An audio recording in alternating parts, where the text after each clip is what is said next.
Trois sports, un défi, un peu de sueur mais beaucoup de folie. C'est Triathlon Talk. Plonge dans l'eau, pédale comme un pro. Cours jusqu'au bout et garde le tempo. C'est pas toujours facile mais on en rigole. Bienvenue dans l'aventure Triathlon Talk. Et bien le bonjour très chers sportifs et sportifs dimanche, j'espère que vous allez bien, que vous avez la maxi patate et que vous êtes prêts pour cet épisode coup de pied au cul, cet épisode où on va aller un petit peu refaire les classiques, les fondamentaux, les bases. J'ai vraiment voulu penser ça comme un épisode coup de poing où je vais vous donner 50 hacks, 50 infos, 50 méthodes, bref, un peu un panier garni de l'entraînement que tout triathlète devrait connaître ou se remémorer de temps en temps en tout cas. Il y aura de tout, il y aura de l'entraînement, de la nutrition, du jour de course, de la transition, matériel, récupération mentale. On va essayer de faire quelque chose d'assez complet. L'idée c'est de kick your ass. J'ai pris l'idée très clairement sur un podcast business. C'est un des podcasts que j'écoute énormément et qui m'aide au niveau entrepreneur à structurer, à développer mon auto-entreprise, ma petite entreprise qui ne connaît pas la crise pour le moment. On espère que ça continue et ça c'est grâce à vous. Essentiellement, le mec est déjà parti en sucette. Ça fait 1 minute 05 d'enregistrement. J'ai la forme et j'ai envie de vous la transmettre. J'ai envie de vous donner envie d'aller à l'entraînement. Il fait froid, il fait moche, les journées sont courtes. C'est dur de faire du triathlon en ce moment, sur cette période-là. Donc l'idée, c'est de vous mettre ça dans les écouteurs, de prendre votre petite clacasse et de retourner à l'entraînement, de remonter sur le home trainer et de vous dire ok, let's go, j'abandonne pas, même si cet entraînement, même si c'est que 20 minutes de home trainer, 30 minutes de home trainer, je vais les faire, même si c'est qu'un jog, j'y vais, je le fais. Mais avant toute chose, vous êtes de plus en plus nombreux et nombreuses à me suivre et je me rends compte via les échanges, les retours, merci infiniment pour tous vos retours, j'ai de plus en plus de messages sur Instagram notamment pour me remercier, pour me dire que vous adorez le ton des podcasts, que vous adorez la manière et le scope pour aborder le triathlon. Et ça me fait plaisir parce que c'est vraiment ce que j'essaye de transmettre ici. C'est que le triathlon, c'est pas bien compliqué, hormis que c'est 3 sports et qu'il faut arrêter de prendre la grosse patate, le gros melon. Il faut arrêter de voir ça comme quelque chose d'ultra complexe. C'est un peu plus compliqué qu'un seul sport, puisqu'il y a 3 sports. On pourrait presque dire que c'est 3 fois plus compliqué. Mais c'est pas non plus un enfer et c'est pas parce que vous êtes triathlète que vous êtes le boss du monde entier. On peut faire du triathlon pour s'amuser, pour s'éclater et passer des bons week-ends de fête avec ses potes ou sa famille. C'est aussi possible. Bref, toujours pour tout ça pour vous dire que je me suis pas forcément présenté. J'avais fait le premier épisode de présentation et je me suis dit que c'était bien de remettre un peu ça dedans. Donc moi, c'est Benjamin. Je suis coach en triathlon, trail et course à pied depuis maintenant 6 ans à l'heure où je sors ce podcast-là. J'accompagne des athlètes de tout type à atteindre leurs objectifs et je me suis rendu compte qu'il y avait énormément de méconnaissances ou en tout cas de freins qui empêchaient les sportifs d'endurance de se lancer en triathlon. Et j'ai lancé ce podcast-là dans l'idée de pouvoir partager mon expérience de mon premier Ironman sans filtre, avec les erreurs, avec les choix, avec les entraînements que j'ai pu faire. Et ça, vous retrouvez, c'est à peu près les 10 premiers épisodes de ce podcast. Après, je suis parti en sucette. Après, c'est simple, j'ai fait n'importe quoi, j'ai invité des gens, on a discuté, nutrition, préparation mentale, bike fitting. C'est parti en sucette. On a un peu perdu le fil de ma prépa Ironman. J'ai fait l'Ironman. Et dans ce cadre-là, vous êtes les premiers au courant vu que ça sort samedi 29 novembre 2025. Mais le lundi 1er décembre 2025, je sors un livre, je sors un bouquin sur ma prépa Ironman. Absolument aucune prétention là-dedans de dire que j'ai pas fait de record du monde, etc. J'avais juste à cœur de partager mon parcours sans filtre, vraiment de vous mettre pourquoi je fais de l'Ironman, des choses que j'ai pas forcément dites même dans ce podcast, que j'ai mis un peu nulle part et de regrouper un peu tout ça. J'ai pensé ce bouquin et ce livre comme un peu une espèce de bible où en trame conducteur, je partage mon expérience de l'Ironman et dedans, j'y mets tout ce que j'ai appris, toutes mes connaissances, les expériences que j'ai eues, que ce soit à travers les coachings ou à travers mon expérience personnelle. Et j'ai eu la chance d'être contacté par une maison d'édition. Je bosse dessus depuis juillet et le projet me tentait de fou. À savoir que de base, je suis dyslexique, donc écrire, c'est un enfer. et j'aime bien les challenges, un peu comme, quand j'ai fait le 100 miles de Nice ou l'Ironman des Sables d'Olonne. J'adore les challenges, j'adore quand on me dit: «C'est pas possible», OK, je vais y aller, je vais le faire. Et bah là, normalement, c'est très loin dans ma zone de confort, c'est pas quelque chose sur lequel je suis à l'aise, mais c'est quelque chose que j'ai envie de tester, j'ai envie de découvrir, donc j'ai structuré. Il faut aussi que vous sachiez que de base, je suis ingénieur de formation et ça m'aide à structurer, à apprendre en tout cas et à découvrir des sujets notamment comme, l'écriture d'un bouquin et c'est une expérience et une aventure qui est folle, sachant que pour l'instant le bouquin n'est pas complet et terminé. Il sortira en, juin si les nombres de précommandes suit. Donc je compte sur vous pour acheter et soutenir le bouquin. Je vous mets le lien en première ligne de description. Si vous l'écoutez samedi ou dimanche, le 29 ou le 30 novembre, vu que l'épisode sort 2 jours avant, le lien ne sera pas actif. Donc n'allez pas cliquer dessus avant lundi. Il sera actif dès lundi, 9 heures du matin. Il sera actif. Je vais en parler sur les réseaux, sur YouTube. Dans le podcast, je vais vous en reparler à chaque fois sur tout le mois de décembre et tout le mois de janvier. Évidemment, c'est un énorme projet pour moi. Ça fait 4 mois que je bosse dessus. Il reste 6 mois de travail à mettre en place. Mais pour pouvoir être édité, pour pouvoir montrer à la maison d'édition que je suis sérieux, il faut un maximum de précommandes. Plus il y a de précommandes, plus je suis sérieux, plus ils me disent OK, on te fait confiance, on booste les ventes potentiellement derrière et on pousse le marketing et toute la machine qui va avec, le nombre d'éditions imprimées, etc. Tout ce qui s'ensuit. Le minimum pour être édité, c'est 150 précommandes. Et moi, l'idée, l'objectif, ils m'ont dit le maximum c'est 300. L'objectif, il est à 300, très clairement. Voilà. Vous savez tout. C'est un énorme projet que je garde secret depuis 4 mois. Vous êtes les premiers au courant pour ceux qui écoutent sur ce week-end, sur le premier week-end. Je suis un peu comme un gosse à la veille de Noël. J'y ai mis un peu mes tripes, mon âme de ce que vous allez voir. Vous allez voir que des extraits. J'essaye de faire un livre à mon image, nature peinture, cash, où je partage mon expérience, où je parle de l'Ironman et de ce rêve qu'est l'Ironman et que représente cette course pour moi, sachant que j'ai pas les droits d'auteur, donc j'ai appelé le livre Tenir, mon premier triathlon XL, parce qu'Ironman, eh ben, c'est un label américain, et si t'écris Ironman sur la couverture et que t'as pas les droits, eh ben, tu payes des sommités d'argent, ils te demandent 100 000, 200 000, 300 000 balles de frais de jurisprudence, je sais pas quoi. C'est super cher. Donc, la maison d'édition m'a dit non, non, on n'appelle pas ça Ironman puisque c'est un label déposé, mais vous verrez dans la DA, j'ai essayé de reprendre le rouge, j'ai essayé de reprendre quelques codes, le rouge et noir d'Ironman, parce qu'on a le droit de filouter comme ça, mais ça reste du filoutage, c'est pour que vous compreniez, c'est bien sur Ironman. Voilà, trêve de présentation. Je laisserai la réponse aux 3 questions. On m'a dit que j'avais jamais répondu aux 3 questions que je posais systématiquement à tous les invités. C'est vrai, j'y réponds la semaine prochaine parce que la semaine prochaine, enfin, j'interviewe ma meuf, ma femme qui m'a battu sur l'Ironman des Sables d'Olonne. J'ai enfin réussi à la convaincre, à la motiver d'enregistrer un épisode. À l'heure actuelle, il est enregistré, mais j'attends la semaine prochaine parce que je sais il est un peu attendu. Comment est-ce qu'une infirmière peut et a fait un Ironman et en plus elle m'a battu. Alors on va parler de mon ego dedans évidemment qui a été démoli parce que étant donné que je suis un triathlète, j'ai un ego démesuré. Donc me faire battre par une femme, qui plus est ma propre femme, bah, c'est absolument impensable. Vous imaginez bien. Donc évidemment, on va aborder tous ces sujets-là et surtout comment est-ce qu'elle a géré ça en tant qu'infirmière qui travaille en 12 heures, qui a changé de boulot et qui a dû gérer une prépa plus que dense dedans. On va parler organisation, etc. dedans, mais ça c'est la semaine prochaine, donc je vous invite à vous abonner. Voilà, c'était l'instant promo, l'instant auto-promo, où je vous fais un petit point sur tout ce qui se passe sur le podcast, mais c'est vrai que c'est énormément de temps investi, de travail, pour vous régaler et pour vous, pour vos douces oreilles d'auditeurs. J'ai entendu la demande d'améliorer le micro. Normalement, sur cet épisode, le micro, il est zinzin.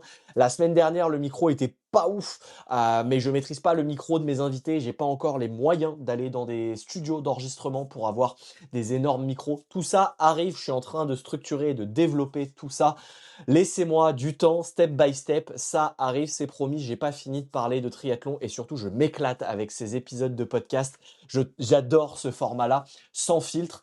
Et justement, en parlant de sans filtre, 50 hacks qui vont démarrer tout de suite pour votre entraînement, pour la pratique du triathlon. Et l'épisode Kick My Ass a démarré. J'espère que vous êtes chaud. Premier point, tout entraînement fait sera toujours mieux qu'un entraînement pas fait ou décalé. Même si c'est petit, l'idée là-dessus, c'est que même si c'est petit, même si c'est un minuscule entraînement, ce que je vous disais au début, même si c'est que 20 minutes de jog alors que vous aviez 45 minutes de prévu parce qu'il pleut, il y a de la grêle, il fait froid, il fait nuit, vous n'avez pas le temps, pas grave, même si c'est que 20 minutes de home trainer au lieu d'une heure, c'est toujours mieux 20 minutes que rien du tout. Et c'est important de le rappeler parce on est dans la surconsommation de la perf, des séances, la course au toujours plus. Ouais, regarde, j'ai fait 200 bornes sur home trainer. Ouais, moi j'ai fait 300 bornes sur home trainer. Ok, faire 15 bornes sur home trainer, c'est déjà très très bien aussi. On l'oublie pas et on reste là-dessus. Planifier, deuxième point, planifier. Je vous ai dit, ça va aller très vite. Ça va être un épisode vraiment booster. Planifiez votre entraînement, je vous ai fait tout un épisode là-dessus, comment le planifier. Prévoyez vos micros, vos mésos, vos macros. Si vous avez la flemme, prenez un coach, prenez un plan entraînement générique sur Internet. Prenez un de mes plans pour préparer votre triathlon. Il y a le half et le full qui sortent en janvier en plan dans la liste. Tous les liens sont dans la bio. Vous avez absolument tout. Lisez la bio dedans. Mais périodiser tout ça pour une performance durable et pour durer dans le temps. Si vous planifiez, troisième point, vous respectez la règle d'augmentation progressive, la progressivité par-dessus tout, s'il vous plaît. Pas plus d'environ 10% de volume hebdo maximum pour limiter les blessures. Si vous êtes à 10 heures d'entraînement, les calculs vous font pas passer à 25 heures la semaine d'après. On est d'accord, 10% c'est 11 heures maximum. Allez, si c'est du vélo ou de la natation et que vous avez plus augmenté, c'est un peu plus souple et vous pouvez monter à 15 ou 20% parce qu'il n'y a pas d'impact. Sur la course à pied, restez vraiment sur le 10%. C'est hyper important. Quatrième point, on n'hésite pas à intégrer au moins une séance vélo, course à pied, transition par semaine dans les phases spécifiques. C'est pas nécessaire sur les parties hivernales, c'est bien d'en mettre une fois par mois pour pas oublier et continuer d'avoir l'habitude, mais c'est pas quelque chose qui se perd, c'est quelque chose auquel le cerveau se réhabitue assez vite. Donc on le met une fois par semaine sur vos entraînements parce qu'on fait du triathlon et que courir sous contrainte en triathlon, c'est pas du tout la même chose que de courir tout seul et de préparer un semi ou un 10K seul. Donc on n'hésite pas à mettre des séances appelées séances briques pour pouvoir progresser là-dessus. Cinquième point, on alterne, on épice, on fait des pokéballs de saveurs, on en met partout, on alterne. Si on en a marre de la VMA, on fait de la PMA, on fait de la FTP, on va faire des plaquettes en natation. On met et de l'intensité et de l'endurance et de la vraie endurance.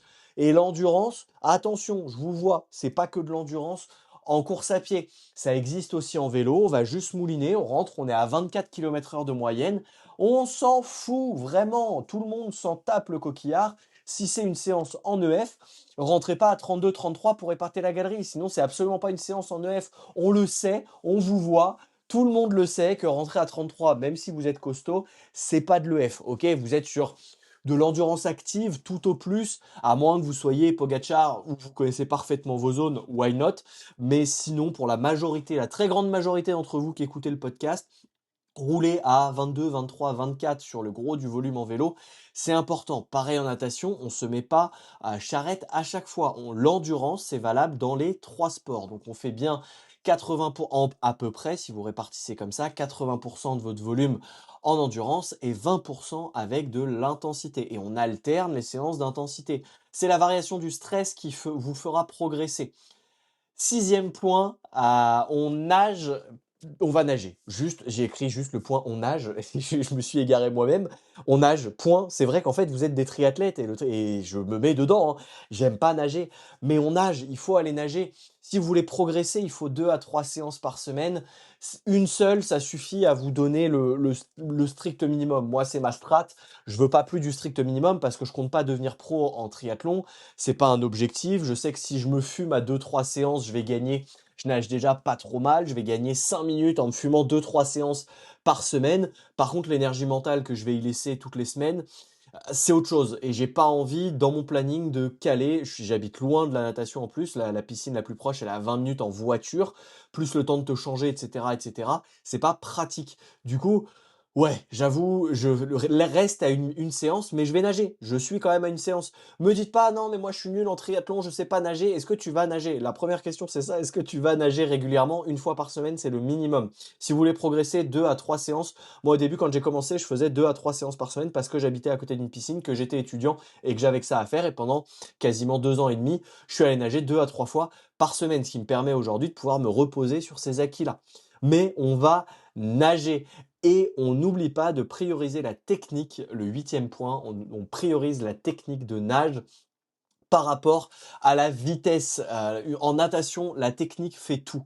Une fois que vous avez compris comment flotter, comment pénétrer l'eau, vous allez gagner énormément de temps, d'énergie dessus et ce sera des kilomètres où vous serez plus rapide et plus à l'aise en dépensant moins d'énergie. Donc faites-moi plaisir, on travaille sa technique. Si vous savez pas comment faire, vidéo YouTube, des fiches, des blogs, vous demandez au maître nageur, vous prenez des cours, vous n'hésitez pas à reprendre des cours, il n'y a aucune honte à ça, à faire OK, je sais pas nager, j'ai besoin d'un œil extérieur. Prenez des vidéos, envoyez-les à votre coach si vous avez un coach pour qu'il puisse vous dire. En natation, l'avantage c'est qu'on voit très vite les points, les limites et les points clés qu'il faut progresser. Neuvième point, entraîne-toi en réel, en conditions réelles au maximum. Le home trainer, c'est très bien. Le tapis de course, c'est très bien. La natation en piscine, en bassin de 25, c'est très bien.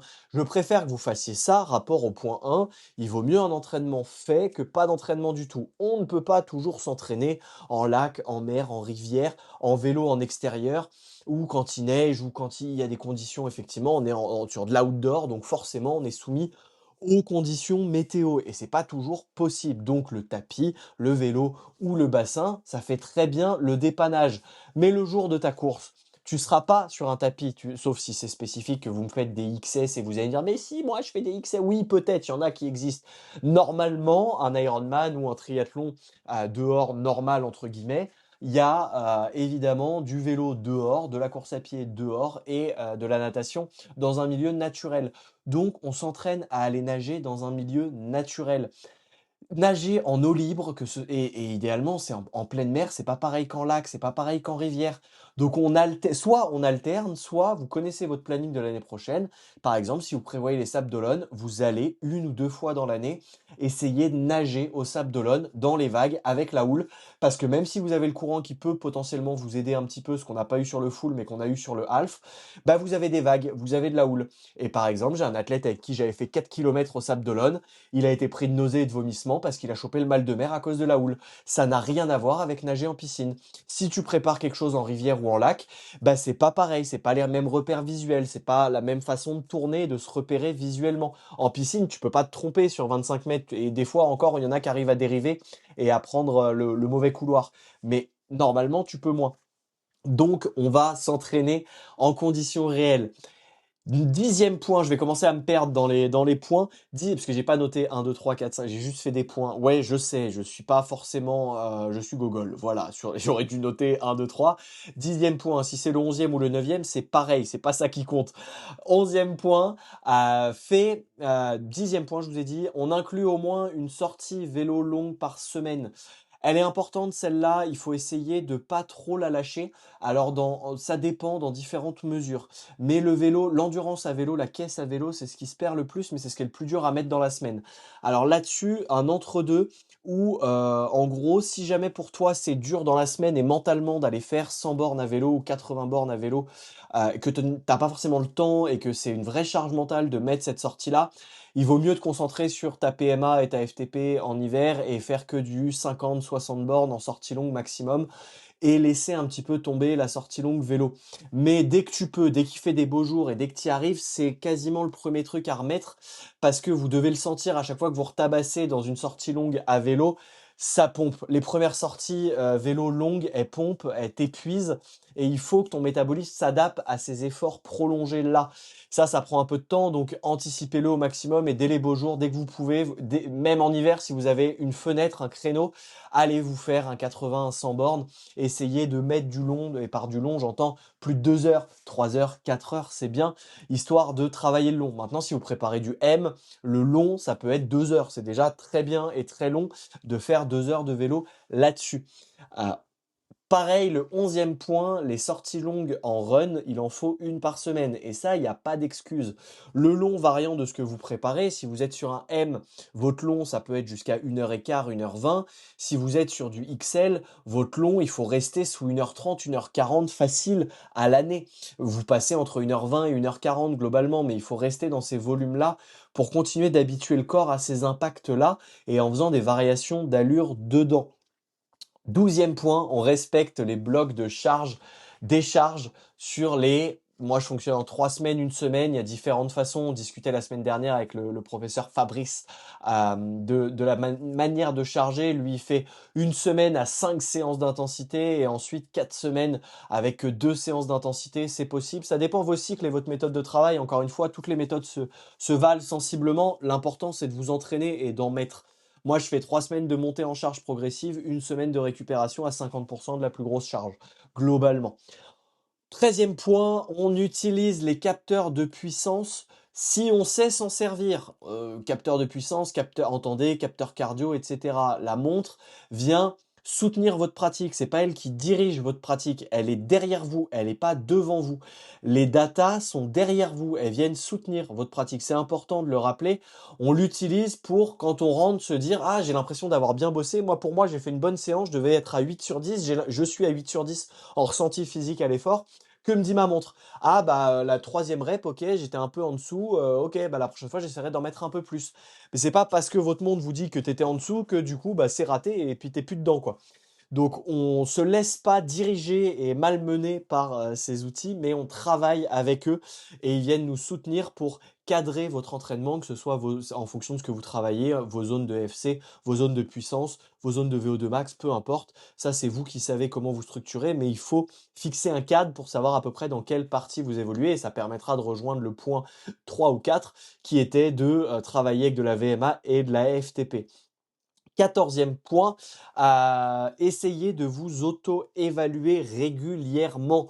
On fait un petit test FTP, on fait un petit test VMA, on fait un petit test lactate, un test de seuil. Et attention, cet auto-test n'est pas forcément obligé d'être structuré. On pense naturellement au test FTP ou au test VMA pour ne parler que d'eux. Mais par exemple, ça peut être une autre méthode. Moi, j'avais une méthode qui marchait très bien où je m'évaluais sur mon trajet vélo-taf. C'était tard l'époque, mais ça marchait très bien. C'est quand j'allais au taf en vélo, je savais combien de temps je mettais, et une fois tous les 3 mois à peu près, quand je finissais des gros blocs d'entraînement, ou tous les 2 mois, je me disais, vas-y, j'y vais, j'attaque, et je fais ce trajet-là, j'arrive cramé, mais cramé. Et donc le soir en rentrant généralement parce que t'es un peu plus en forme, t'as mangé, etc., t'as plus de glucides, je me disais vas-y, let's go, tu rentres et tu tartines sur ce trajet-là. Il y avait 12 bornes, il y avait 2 bosses au milieu sur les 12 bornes, et je tartinais, et je savais que je mettais en temps normal entre 35 et 40 minutes, et j'avais mon petit RP en 32 minutes, et il fallait que je batte en 31 minutes, en 30 minutes. Et j'avais réussi comme ça à le baisser, à me rapprocher. J'ai jamais réussi à passer en dessous des 30 minutes, mais c'était mon petit challenge à moi qui me permettait de me rendre compte que je progressais. Vous pouvez faire la même chose en vélo ou ailleurs sur d'autres entraînements, en course à pied. Votre jog, une fois de temps en temps, vous mettez votre petite boucle de 5, 6, 7 bornes, vous la faites un peu plus tempo. Et par exemple, en vous disant, vas-y, je me permets d'appuyer un peu plus, qu'est-ce que ça donne, à quelle vitesse je la fais, et vous comparez vos BPM et la vitesse, ou vous la faites à la même vitesse et vous comparez vos BPM à 2 mois d'intervalle, par exemple. C'est que des idées, faites travailler votre créativité, vous pouvez faire plein de tests amusants assez facilement. 15e point, c'est pas parce qu'on est triathlète qu'on oublie le travail en côte. On travaille en côte, même si votre triathlon est à plat en vélo, même si la partie course à pied est à plat, on surprend son organisme, on stresse ses muscles de façon différente. Et le travail en côte est top pour développer votre puissance, pour travailler votre explosivité. Vous avez plein de trucs à travailler en côte, que ce soit à pied ou en vélo. Donc on n'hésite pas à aller foutre de la bosse dessus. Point 17, une séance d'intensité suffit la plupart des semaines pour un amateur ambitieux. On va rester dans le cadre d'un amateur ambitieux, mais généralement si vous mettez une séance d'intensité par semaine, ça sous-entend qu'il y en a une en natte, une en vélo, une en course à pied. Si vous avez derrière 2 séances de chaque, vous êtes déjà à 6 séances avec 3 d'intensité, c'est déjà vraiment pas mal comme structure. Maintenant, à vous de voir, moi ce que j'aime bien là-dedans, c'est mettre des dominantes. aller se dire: «OK, let's go, je travaille plus ma VMA, donc je vais plutôt mettre 2 séances d'intensité sur la VMA, mais j'accepte, bah, la natation encore souvent et je fais juste du travail de qualité, de technique en natation, mais qui me pompe un peu moins nerveusement et énergétiquement».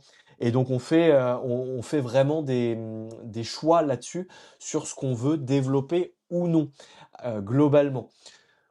Point numéro, ça y est, je suis perdu. Point suivant, on va s'en sortir comme ça.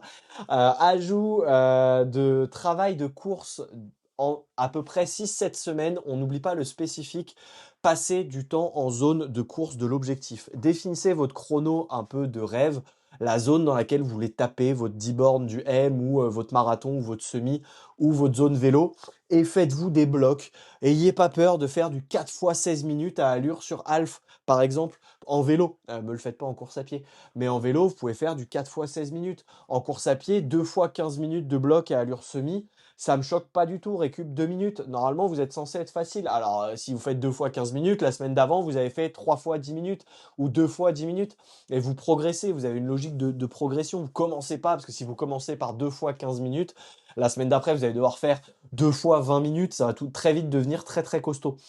Donc on n'hésite pas de mettre mais faites du travail d'allure proche de votre course dans la période où c'est intéressant, 6-7 semaines avant votre course, avant votre objectif, OK?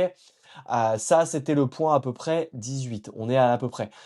Au niveau du point 19, on apprend, les démarrages en la gestion du drafting si votre course le permet ou on ignore le drafting. Je pense à ceux qui roulent en club. Ça, c'est un reminder. C'est sympa de rouler avec les copains. C'est sympa de se cacher dans la roue parce que vous n'êtes pas en forme. Il y a des sorties où ça vous sauve, on va pas se mentir. Il y a des sorties, c'est très agréable. Et on a tous été en mode un peu moins moteur, en mode bon ok, c'est pas la journée pour moi, je vais rester planqué. Challengez-vous, sortez-vous les doigts, on fait du triathlon. Normalement, il n'y a pas de draft. Si tu m'écoutes et que tu fais du draft, t'es qu'une petite merde. Non, le mec part en sucette. Pas de draft, c'est dans les consignes, c'est simple, c'est le sport. Sinon, direct picousse de PO et gagne les courses. Si c'est drafté pour finir 300e au lieu de 500e, ça ne sert toujours à rien, donc draft pas. Ça, on a déjà parlé plusieurs fois. Et apprends à ne pas drafter. Ça s'apprend aussi à gérer votre allure tout seul, tête au vent. Moi, je suis à l'inverse, je m'entraîne toujours tout seul et toujours face au vent. Du coup, il n'y a aucun draft. Donc, quand j'arrive sur course, bah, c'est facile, c'est normal en tout cas, ça fait partie de mon entraînement. Mais certains s'entraînent en groupe, en club, et ont l'habitude d'être planqués dans le peloton tout le temps ou dans des roues tout le temps. Et bah du coup, ça peut être surprenant le jour J s'il y a un peu de vent. Ça peut surprendre au niveau des sensations et au niveau des allures. Donc, on reste vigilant, on s'habitue et on apprend à ne pas rouler que en draft ou on apprend si on roule toujours tout seul. Moi, c'est l'inverse. Quand je roule avec des potes, j'accepte le drafting derrière. Ça me permet d'alléger mon planning aussi, ma charge d'entraînement et de faire des sorties plus longues, plus de rentrer moins fatigué dessus. 21e, un truc comme ça, je sais plus.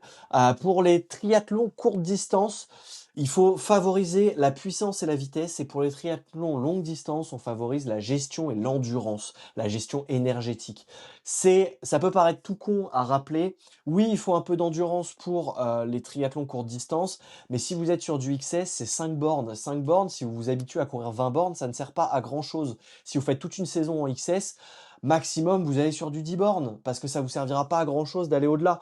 Donc, on s'entraîne en fonction de la spécificité de ce que vous visez dessus. C'est important. C'est pas parce que Roger au club, il se fait suer à faire ses 20 bornes tous les dimanches que c'est logique pour vous de faire 20 bornes. C'est même mieux de temps en temps d'en faire que 10, mais qualitatif en intégrant 5, 10, 15 minutes de travail à allure de course.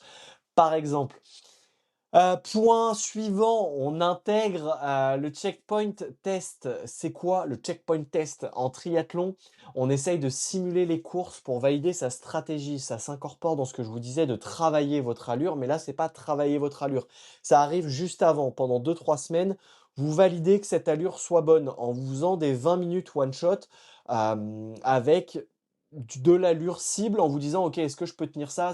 Par exemple, préparer un L, vous savez que vous allez devoir passer à peu près 90 bornes, 3 heures environ à cette allure-là, 2 heures et demie pour les meilleurs, 3h30 pour les gens un peu plus lents et il y a aucun souci, aucun jugement là-dedans, c'est tout à fait OK et dessus, est-ce que vous allez réussir à tenir? Est-ce que c'est un objectif qui est pas trop ambitieux? En 20 minutes, vous allez le savoir, vous allez être fixé, vous mettez 20 minutes à allure et si dès le début, vous n'arrivez pas à le tenir, vous êtes cramé, ça va être compliqué de le tenir sur 3 heures. Vous vous en rendez bien compte. Même en le travaillant pendant 6 semaines, c'est un peu short. Donc normalement, c'est une allure dans laquelle c'est difficile, mais vous sentez que vous pouvez le tenir. Donc ça vient s'ajouter au travail spécifique d'allure, mais on valide sa stratégie en amont et on essaye d'être à la fois ambitieux, mais pas trop non plus. On prend pas la grosse tête, on essaye d'y aller et de se challenger, mais on essaye de pas être trop gourmand non plus pour pas péter en plein vol et être déçu parce que sinon ça engendre de la frustration et de la démotivation et vous allez plus avancer. Point suivant, on varie les surfaces de routes et de chemins sur lesquels vous vous entraînez. C'est pareil en vélo. Moi, j'adore mettre du VTT, du gravel, de la route, pareil en course à pied. Faites-vous une sortie trail de temps en temps ou acceptez de sortir de la route et d'aller dans les côtes, par exemple, on en parlait juste avant, ou d'aller dans le sable. C'est totalement différent, ça va vous stresser d'une autre façon, ça va vous faire travailler d'une autre façon. Vous allez progresser, du coup, d'une autre façon et travailler d'autres qualités physiques. Donc, on n'hésite pas à se challenger, à sortir des sentiers battus. Point suivant, on prévoit toujours un jour de repos complet par semaine. Je vous vois venir le complet. La natation n'est pas un jour de repos complet. On est bien d'accord. Si vous foutez une séance de natation, c'est pas un jour de repos. Je vous vois venir, je vous connais, comme si je faisais aussi du triathlon, ok? Donc on ne fait pas ça du tout. Si on se laisse, idéalement, ça a été prouvé scientifiquement pour le coup, et non, je ne vous mettrai pas les études scientifiques parce que je les ai pas, je l'ai lu et je les ai pas, et que même si je les mettais dans la description, personne ne clique jamais dessus pour aller les lire. Vous tapez sur Google études scientifiques qui prouvent que c'est mieux de laisser un jour de repos dans ma période d'entraînement et vous allez retrouver ce qu'il faut. Il faut laisser 24 heures de récup complète, que ce soit pour la récup sportive musculairement parlant, mais pour le nerveux surtout. Et on est amateur, donc pour votre charge mentale aussi, faire une journée d'autre chose, c'est bien. Prendre le temps de lire un livre, de profiter de sa femme, de son mari, de ses enfants, d'aller se balader, de faire autre chose, des trucs qu'on n'a pas, d'aller au ciné, des trucs qu'on n'a pas le temps de faire dans notre vie de triathlète parce que j'ai 2h30 de home trainer à caler ce soir de 18 à 20h30, puisque c'est ça notre quotidien. Oui, c'est très bien, c'est très cool, mais apprenez à faire autre chose aussi, ça vous permettra de revenir, de garder intact cette motivation sur le long terme, donc minimum une journée de récup complète. On se met un volume cible, on raisonne en termes de volume. Point suivant, on évite de copier le voisin. Si le voisin prépare un M et vous un full, évidemment, vous allez avoir plus de volume et moins de qualité que lui. On en parlait juste avant. Mais on se fixe un volume. Et ça, j'insiste, moi, c'est souvent le premier point que je demande à mes athlètes. Combien de temps tu vas pouvoir libérer à ton entraînement? Combien de temps est-ce que tu vas pouvoir en mettre? Et s'il me répond, max, en poussant les murs, je suis à 16 heures. Ok, on va faire 16 heures d'entraînement semaine en volume hebdo max sur les grosses semaines et on va laisser plus de qualité, même s'il prépare un full. À l'inverse, s'il me dit je peux monter à 25, on monte à 25. Mais on se fixe quelque chose cible. Généralement, ce qui est courant de dire pour Ironman, c'est entre 15 et 25 heures. Pour un half, généralement il y en a qui disent 6, moi je trouve ça un peu léger. Pour un half, entre 10 et 15, c'est bien. Si c'est 8, c'est pas très grave, ça dépend comment vous le répartissez. Pour un M, 4-6 heures, c'est suffisant, ça suffit. Donc c'est pas conséquent dans la semaine. Encore une fois, ça dépend comment vous le répartissez. 4-6 heures, si vous faites 4 heures de vélo le samedi et tout le reste de la semaine vous êtes dans le canapé, vous n'êtes pas considéré comme sportif, hein, vous êtes sédentaire, on est bien d'accord là-dessus, surtout si vous avez un taf où vous restez assis toute la journée. Bref, si vous manquez de temps, point suivant, si vous manquez de temps, on se concentre sur la qualité. Il vaut mieux 2 séances qualitatives que 6 séances molles. Et surtout, il vaut mieux me faire des belles qualités en vous disant j'ai que 40 minutes, je vais me faire de la vraie bonne qualité en me mettant dedans, plutôt que de se dire ok, je vais faire 50 minutes, je vais tirer, mais je vais être à moitié dans ma séance et je vais essayer d'en mettre 2 de plus, mais je serai ni là mentalement, ni là vraiment physiquement, je serai qu'à 70%. Et du coup, il vaut mieux en faire sauter une et être vraiment sur de la qualité que de vouloir à tout prix viser du volume pour du volume. Dernier point sur l'entraînement et ensuite on passe à la nutrition. On garde une matrice d'entraînement avec des trackers. On essaye de garder ces datas de extérieur. On parlait de data de puissance, de vitesse. Là, on essaye de regarder comment votre corps et votre humeur se comportent. On en parlait sur l'épisode avec la micronutrition avec Seb que je vous invite à l'écouter si vous l'avez pas écouté. Vos hormones vont bouger avec les sports d'endurance. C'est normal, c'est hyper ok. Donc pour les femmes, on regarde si on est en aménorrhée ou pas. C'est pas normal d'être en aménorrhée si vous faites du sport d'endurance. Si vos syndromes prémenstruels vous font mal. Pour les mecs, on regarde si on a des érections. Si elles sont régulières et bien dures. Si vous bandez plus ou que vous bandez mou une fois par semaine, c'est pas bon signe au niveau hormonal. Vous regardez votre sommeil, vos humeurs, si vous faites des grosses variations d'humeur, si Fabrice à la compta, il vous emmerde normalement d'habitude, mais vous arrivez à le tolérer, et que là, dès le lundi matin 8h, il vous a attendu pour tout le reste de la semaine et que vous n'arrivez pas à décolérer et que vous avez juste envie de lui renvoyer taquet et insulte sur taquet et insulte, c'est peut-être que vous avez une mauvaise gestion de votre humeur. Donc, on se calme à ce moment-là, on se laisse du repos, on se laisse souffler, on n'est que des amateurs en train de pratiquer du triathlon sérieusement pour s'amuser, mais du coup, on accepte aussi un petit peu de souffler et de n'être que des amateurs dans cette pratique-là. C'est important de le remettre dans le contexte et de réussir à l'accepter, de vous dire, ok, j'ai pas tous les médecins, j'ai pas toutes les métriques tout le temps, et de garder en charge des métriques qui soient un peu moins suivables. Je ne sais pas si c'est clair ce que j'essaye de vous dire, mais par exemple, l'aménorrhée, c'est pas une métrique qui est très suivable jour après jour. Tu peux pas vraiment te dire si c'est mieux ou moins bien. Tu peux juste essayer de faire au mieux, entre guillemets, là-dessus. Au niveau des petits hacks de vie, globalement, on essaye d'aligner ses objectifs avec les moyens qu'on peut mettre en face. Ça, c'est hyper important. Si vous visez de faire un Ironman, on met les moyens qu'il faut en face de l'Ironman. On ne minimise pas l'Ironman et on se dit pas je vais m'entraîner 2 heures en faisant un Ironman. Si vous voulez faire un M, vous pouvez vous entraîner 4 heures dans la semaine et c'est cohérent. Donc on met en face l'objectif, on met en face de l'objectif les leviers qui sont importants dessus. On n'hésite pas à faire des petits micro-siestes, ça c'est hyper banger, 20-30 minutes dans votre voiture, dans une salle de pause, dans les vestiaires de la piscine, si vous êtes déter de zinzin et que vraiment il faut dormir, on se fait des micro-siestes. En 20 minutes, vous allez gagner un reboot nerveux, une recharge cognitive et physique hyper important. On travaille point d'après, on travaille son social training. On n'hésite pas à trouver des groupes d'entraînement, de trouver des potes avec qui pratiquer. Moi, je pratique avec ma femme et mon social training. Ça permet de rester motivé, ça permet de rester dans l'entraînement et de pouvoir débrancher le cerveau et de faire des entraînements vraiment plaisir partagé et ça passe souvent beaucoup mieux. Même si les clubs, de temps en temps, les horaires sont pas avantageuses ou arrangeantes, on essaye une fois dans la semaine de se laisser le temps d'y aller, pas tant pour la séance que pour être avec d'autres triathlètes et pouvoir discuter un peu triathlon et sociabiliser avec d'autres triathlètes. C'est important de pas s'enfermer dans sa cave et de devenir un ermite de triathlon.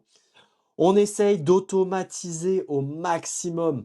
On automatise, c'est-à-dire que si vous voulez faire votre cuisine le dimanche pour toute la semaine et gagner du temps, on le fait.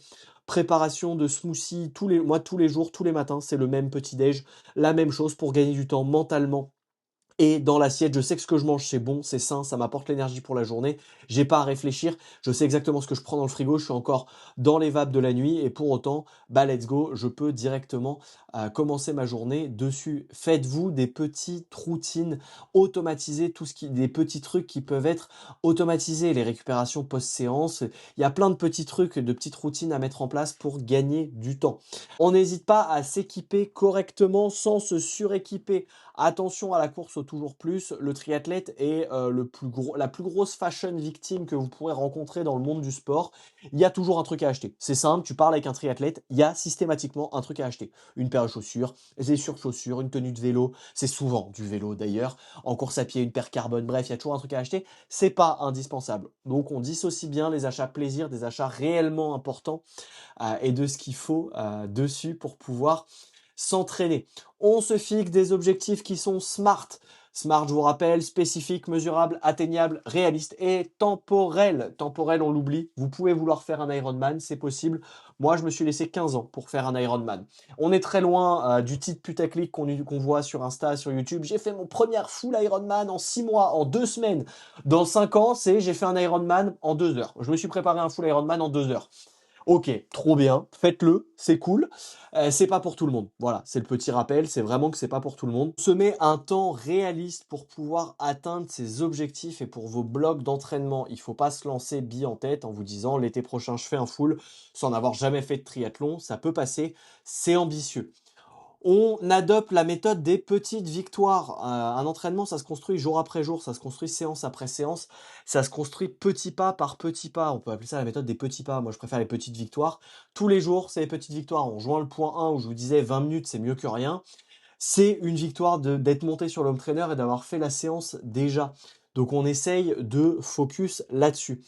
On gère ses pensées négatives, là on passe sur le mental, on gère ses pensées négatives et on essaye de faire des affirmations positives, de s'entourer de gens positifs, de rentrer dans un mindset de je vais y arriver, c'est possible. On enlève tout ce qui est c'est pas pour moi, je suis incapable, j'y arriverai jamais. Tout ce que tu peux faire et mettre en positif, ça t'aidera à avancer, ça alimentera le bon moteur pour aller vers l'avant. Donc on vire les pensées négatives, on essaye de les identifier et de les dégager. On accepte d'apprendre. On apprend tous, jour après jour. Moi, le premier, j'aime pas cette phrase, moi le premier, ça sous-entend que je n'ai rien à apprendre. Au contraire, il y a toujours à apprendre, il y a toujours des nouveaux trucs, il y a toujours des nouvelles infos, ou se faire des reminders de trucs qu'on a oubliés, et c'est hyper ok de pas tout savoir, d'avoir oublié des choses.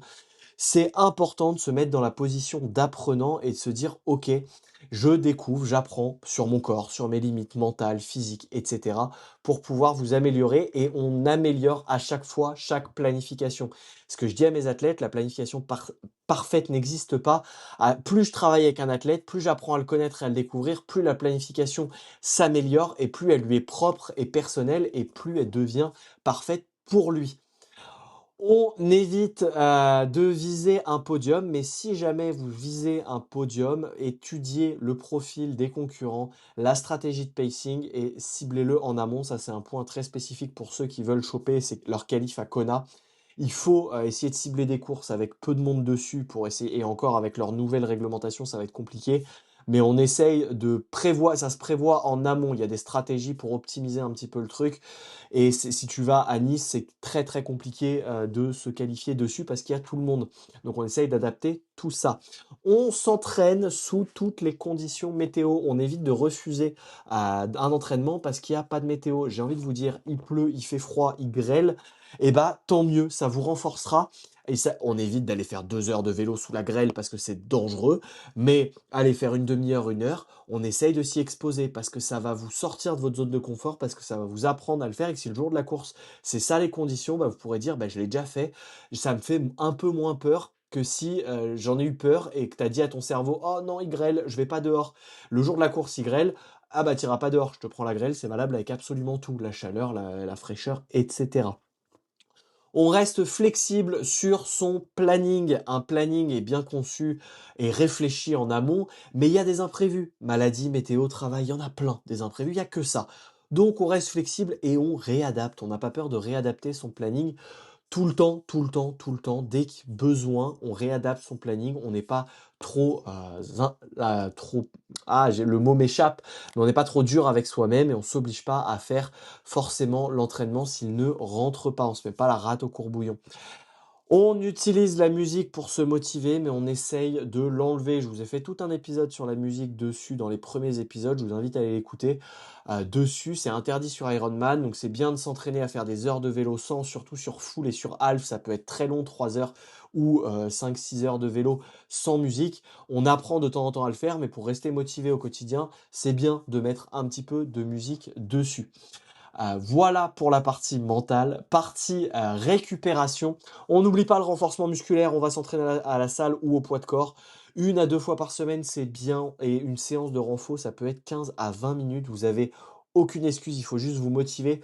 Mais je vois trop d'athlètes qui montent à 15 heures semaine et qui font rien en renfo dessus.